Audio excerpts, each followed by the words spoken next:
A single, thin light clanks on, illuminating little outside a small workstation. A computer on the desk is connected to a nearby circular terminal where there is a clear absence of a mech. A disheveled man dressed in the typical attire of an Overture space pirate enters view and collapses in the chair by the desk. After taking a moment to breathe, he types a few things on the computer and the terminal beside it quickly prints a new mech. It is the very same goblin that attacked the Flavor Town just hours ago.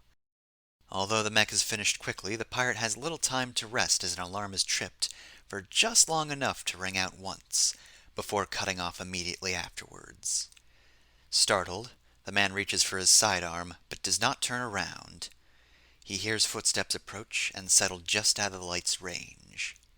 "You must be the Reaper I've heard so much about." "Who, the theater kid? Nah, he didn't find you fast enough. Which is quite the problem for you." "Sorry, am I supposed to be threatened right now? There's only one galaxy-wide killer I know about, and if you're not them, then I don't care." "Is that so?" Suddenly, the pirate catches something out of the corner of his eye, something that makes his peripheral vision go fuzzy. He tries to follow it, only to have to stop and pinch the bridge of his nose. And before he can take stock of the situation, a pair of cold metallic arms wrap around his arms and chest. The pirate tries to turn his body, but is restricted to the point of only being able to turn his head. Still, his capture can only be one thing, and that is his own goblin.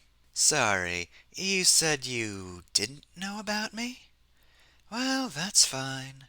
I work best without prying eyes." Who the hell are you? Ah, and now's the part where you care. So indecisive. Fine then. You can call me the messenger. You know, as in the guy you're not supposed to shoot. What? Hey, I'm gonna head you off there because I don't care about what else you might ask. You dig? A faker like you. The messenger trails off.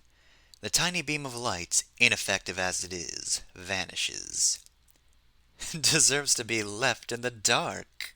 Faker, what the fuck are you talking about? There's this phrase I picked up from a beneficiaries stream some time ago. If you get Twitch in hell, look up Default stream sometime if you want to know what it means. The pirate opens his mouth to speak, but is cut off when his goblin starts gripping him tighter. The pressure in his head worsens, and this time he cannot relieve it. And then he feels something press against his entire face. Omaiwoma Shinderu. A flash of light precedes the sound of splattering and burning against the pirate's face and against the now useless goblin. A thud and a clang can be heard as both fall to the ground. Now, the only light in the room is a quickly dimming pile of molten slag. Without another word, the messenger makes their exits, while whatever entity was piloting the goblin is long gone from the room.